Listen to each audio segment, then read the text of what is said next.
duygulara, tanrıma şükrettim. Gittin, yalnızlığa küfrettim.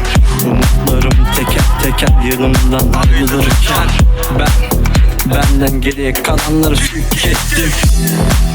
Hayatım külfetli bir film senaryosu ve bunu sadece sen anlıyorsun. Seni unuttuğumu sanmıyorum, çünkü her gece gözlerimden ellerime damlıyorsun. Yansın benden kalanlar, küllerim savrulsun toprağa. Hikayemizi sen tamamla, ya da hiçmişim gibi yalanla. Yansın senden kalanlar, külleri savrulsun toprağa. Hikayemizi sen tamamla, ya da hiçmişim gibi yalan.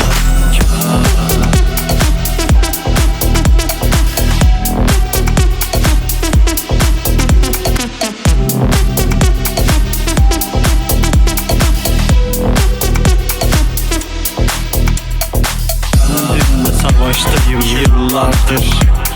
Duygularım şarap gibi yıllandı. Kazandıklarım kaybettiğime eşdeğerken yanlış olan ne?